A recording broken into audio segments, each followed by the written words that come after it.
Hello friends, welcome back to my channel my life my blogs. তোমরা সবাই কেমন আছো? আশা করি সবাই ভালো আছো। তো সুপ্রভাত জানিয়ে আজকের ব্লগটা শুরু করলাম এখন থেকে।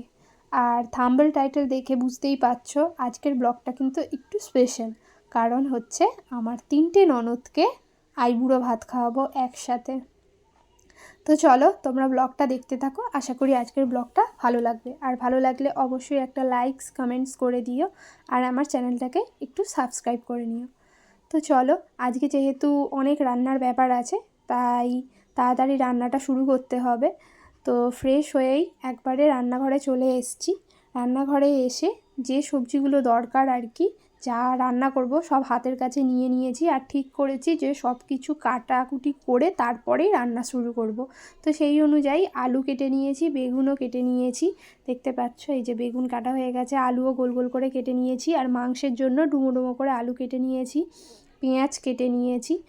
তো অনেকগুলো আইটেম আছে, তো সেগুলো পরপর করব বলে সব হাতের কাছে জোগাড় করে নিচ্ছি।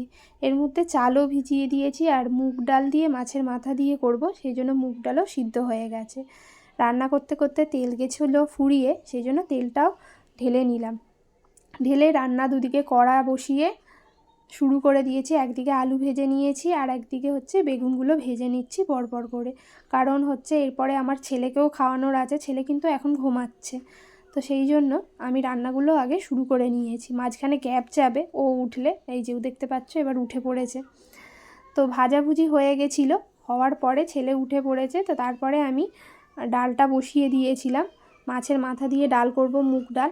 সেই অনুযায়ী তেলের মধ্যে গরম মশলা, তেজপাতা, শুকনো লঙ্কা, জিরে ফোড়ন দিয়ে পেঁয়াজ দিয়ে দিয়েছি, আর একটু আদা রসুন বাটা দিয়ে ভালো করে মশলাটাকে কষিয়ে নিয়ে এর মধ্যে হচ্ছে হলুদ গুঁড়ো, একটু লঙ্কা গুঁড়ো, জিরে গুঁড়ো দিয়ে কষিয়ে নেব। সঙ্গে যে মাছের মাথাগুলো ভেজে রেখেছি সেগুলোও হচ্ছে কষিয়ে নেব এর সঙ্গে আগে। তারপরে ডালটা, যে সিদ্ধ করা ডালটা আছে মুগ ডাল, সেটা দিয়ে দেব।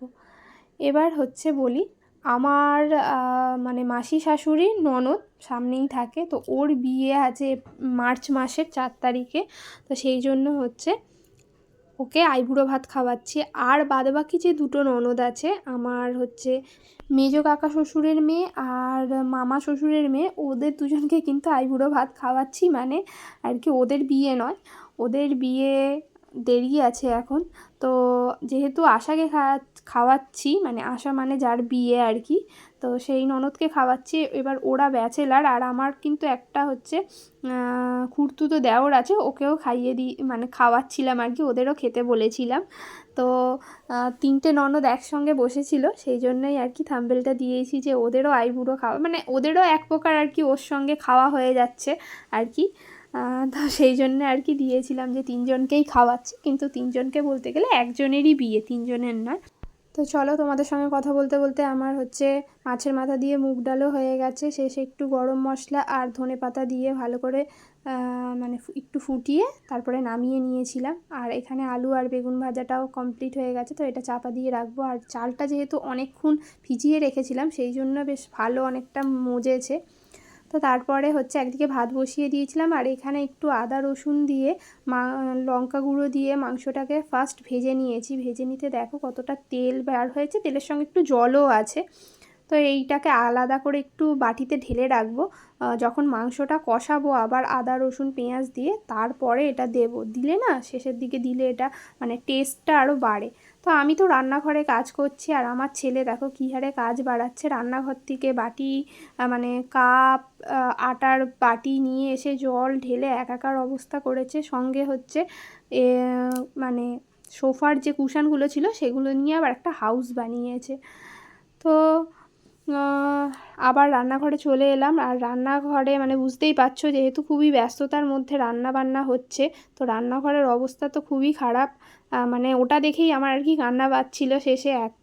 এত রান্না একা হাতে করছি, সঙ্গে হচ্ছে আবার চারিদিকটা এত নোংরা হয়েছিল, মানে খুবই কষ্ট হচ্ছিল আর কি। ওগুলোকেও পরিষ্কার করতে হবে, অনেকটা সময়ের ব্যাপার আর কি। সকাল থেকে কন্টিনিউ আমি রান্নাঘরেই ছিলাম। আর তোমরা দেখেই বুঝতে পারছো যে হচ্ছে মানে রান্নাঘরেরই ভিডিওই দিয়েছি আর কি, রান্না করার।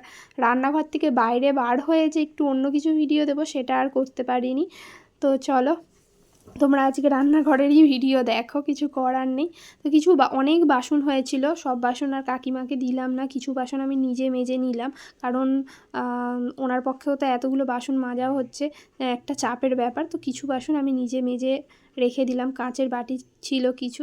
তারপরে হচ্ছে সব রান্নাঘরটা গুছিয়ে পরিষ্কার করে নিচ্ছি, একটু স্ল্যাবগুলো কাউন্টার টপগুলো হচ্ছে ভালো করে মুছে নিচ্ছি। আর এই দেখো এখন আমার ননদও চলে এসছে, তো ওর জন্য এইভাবে সাজিয়ে ওকে হচ্ছে পরিবেশন করেছে। এই যে দেখতে পাচ্ছ এই হোয়াইট কালার ড্রেস পরা স্লিভলেস, ওই হচ্ছে ওরই আর কি বিয়ে। আর এই দুটো ননদের কিন্তু বিয়ে নয়, ওদের হচ্ছে নিমন্ত্রণ করে খাওয়াচ্ছি আর কি ওর সাথে, যেহেতু ওদের বিয়ে টিয়ে হয়নি, ব্যাচেলার আছে, তাই ওদেরও খাওয়াচ্ছি। আর আমার একটা দেওরও আছে, ওকে আর কি দেখানো হয়নি ভিডিওতে, কিন্তু ওকেও বলেছিলাম খাওয়ার কথা। তো অনেকগুলো লোক হয়েছিল। তো যাই হোক দিনটা ভালোভাবেই কেটেছিল। এখন ও খাওয়াও শুরু করে দিয়েছে। আর ভাতটা কিন্তু সাজিয়ে দিয়েছে আমার খুড়তুতো, যে অরেঞ্জ কালার টপ পরে দেখতে পাচ্ছ ওই ননদটা, ওই সাজিয়ে দিয়েছে বাটি করে। আর আমি মোটামুটি তরকারিগুলো সব তুলে দিয়েছি। এখন আমি ওদের বাদবাকি আর দুজনকে হচ্ছে পরিবেশন করে দিচ্ছি। আর এর মধ্যেই চলে আসবে আমার একটা পার্সেল, কারণ সামনেই আমার একটা হচ্ছে বন্ধুর বিয়ে আছে, তো ওর জন্য ডিনার সেট নিয়ে নেওয়া হয়েছিল। তো সেই পার্সেলটাও চলে আসবে ওদের খেতে দিতে দিতে, তোমরা সেটা দেখতেই পাবে। তো আজকের দিনটা এইভাবেই কাটলো, হাসি মজা দিয়ে মানে মাধ্যমে আনন্দ করে, কারণ একটা আইবুড়ো ভাতের খাওয়া সবাই মিলে একসাথে, বেশ মজাই হয়েছিল। তো চলো কালকে আবার তোমাদের সঙ্গে একটা নেক্সট ভিডিওয়ে দেখা হবে। আশা করি আজকের ভিডিওটা তোমাদের ভালো লেগেছে, আর ভালো লাগলে অবশ্যই লাইক কমেন্টস করবে। তো আজকের মতো টাটা বাই, কালকে আবার দেখা হচ্ছে।